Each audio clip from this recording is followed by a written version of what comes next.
Greater Cleveland is pounded by a furious storm. Power lines and trees fell victim first. Winds whipped through at more than 55 miles an hour. Streets flooded out, and damage is scattered everywhere. But look, people also didn't hesitate to help. The storm made the commute a nightmare, and for boaters caught on the lake, that mast up against the break wall tells it all.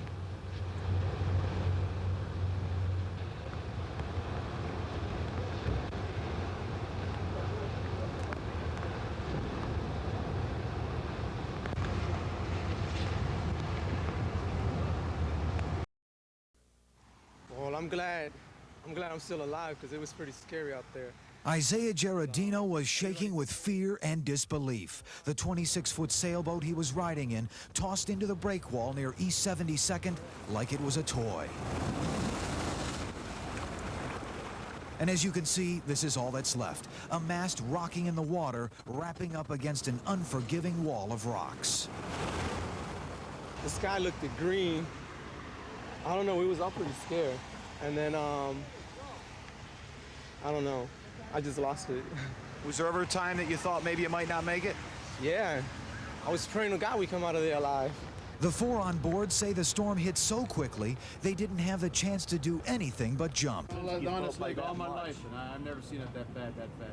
Meanwhile, the damaging winds and rain were just as hard on Jim Wilkinson. His small cabin cruiser tossed up on the beach at Wildwood Park.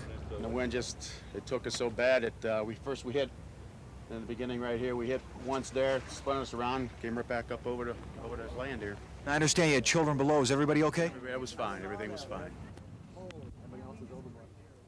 I hit the break wall down, or I hit the side of the, whatever this walkway is here first.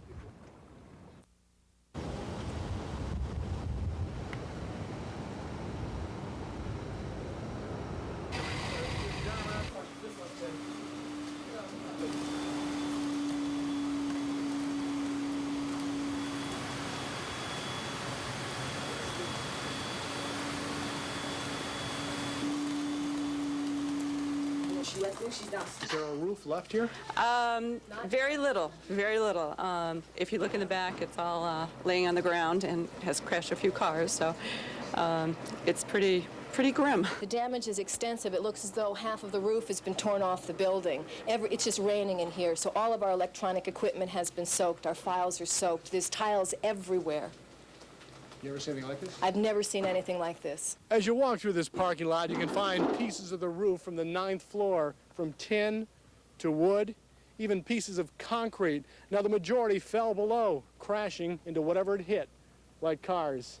About 2 miles away, this is the scene on the 25,000 block of Chardon Road. Well, I was in the back patio trying to run for cover, and a big tree in our yard, about 3 feet in diameter, fell down and crushed the neighbor's garage. Our shed blew off the foundation and blew a couple doors down. One of the interior doors on our inside of our house blew off the hinges. I'd say it's totaled. Boy, A lot of damage. Now, where was this tree before? It was standing directly behind it in a neighbor's yard. I guess a good wind just took it over. The storm blew in with surprising fury and with an impressive light show. In just minutes, the rain and wind left hundreds of Clevelanders with a lot of cleaning up to do. Rodney Morrow was inside when a tree suddenly took off half his house. It's material. I'm thankful I'm here. I'm thankful nobody was in the house besides myself. So. Rodney's brother, Tony Morrow, owns the house. You can just be mad, man. Just be glad wasn't nobody hurt. You know, at first I didn't know he was in there, and then he told us he was in there after he calmed down. That's it. In most neighborhoods, residents got to work quickly, cleaning up, even directing traffic. L.L. Mitchell says he was driving down the street when a tree suddenly landed on top of his car. He wasn't hurt, just a little wet. One tree damaged 3 units at this apartment complex on East 88th Street, a hole in the roof, and shattered windows. It's kind of devastating, you know, when you come home and your home is just wrecked.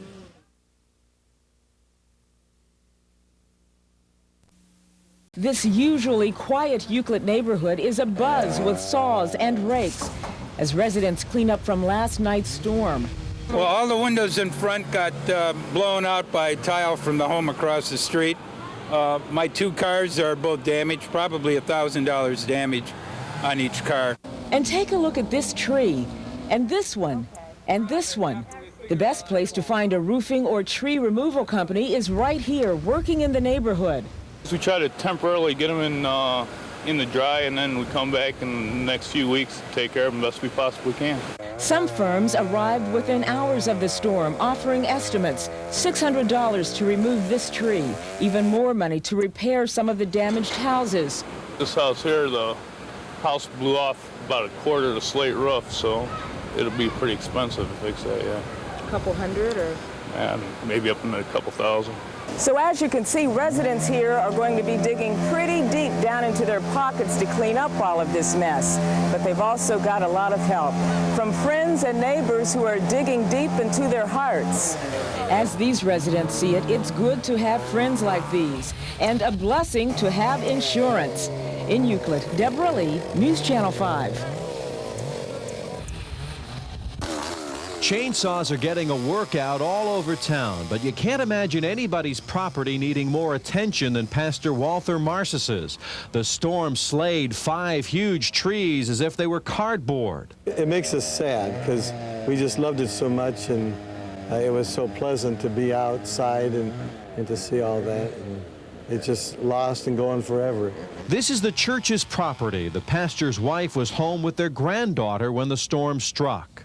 And I thought I better go down in the basement. So I went down there and I sat and I prayed. She and her granddaughter were not hurt. What happened in the pastor's home happened to one degree or another in many parts of town. Look at the size of a tree uprooted on the Villa Angela property. Power lines dangled everywhere as crews raced to fix them. It's just, I'm convinced we need state help. There's no doubt about it. There's no way city crews can clean this up. He called it a budget buster. The mayor admits concern, but our immediate concern ought to be to make these neighborhoods whole, to communicate properly with our constituents, and then to deal with the budgetary problems after that is achieved. Thank God for that. The cleanup in Geauga County began at sunrise as the sound of hammers and chainsaws filled the air. Frank Clarish says it took him 20 years to build this business in the storm's path. His roof was found 50 yards away. He heard a big whoosh sound, and all of a sudden a boom, and he looked outside, and a piece of the roof's on Mayfield, and the rest was laying over all these cars that was parked in here. Just one hell of a thing. Thank God nobody got hurt. As the sign says, the Mayfield Road drive-in was also in the line of fire. But the firm was anything but, as 80-mile-per-hour winds tore down the outdoor screen. How long have you been in business? Here? Yeah. Since 1969. You've withstood many storms, I'm sure. Many storms. You ever seen one like this? Never. Hundreds of downed trees like these in Burton have taken out electrical service for thousands. Right now, we have no power. A lot of people rely on wells for their water, and without power, you can't draw the water from the well, which means it makes it difficult for drinking and cooking and actually flushing your toilets.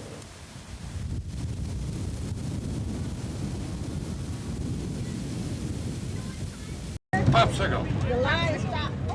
These folks are not lining up to buy tickets, but one of the hottest commodities for East Siders without power, ice. Blocks of it being cut into small chunks and going for about $3 a piece.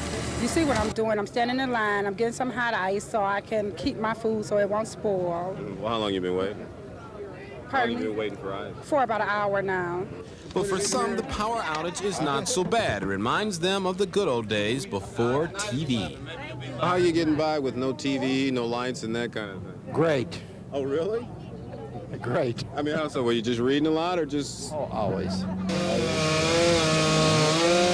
For many others, coping means working to help others like these city crews. But most of the trees in Reverend Marcus's yard fell. The neighbors helped to remove them, and despite the damage, Reverend Marcus says he's blessed. Everybody's bringing chainsaws and stuff, and we ended up clearing out this whole area was all bad. And cleaned it up fast.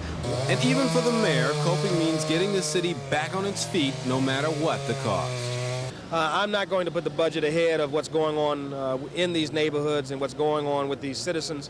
We'll clean it up, we'll safeguard the community, then we'll worry about the budget on Monday.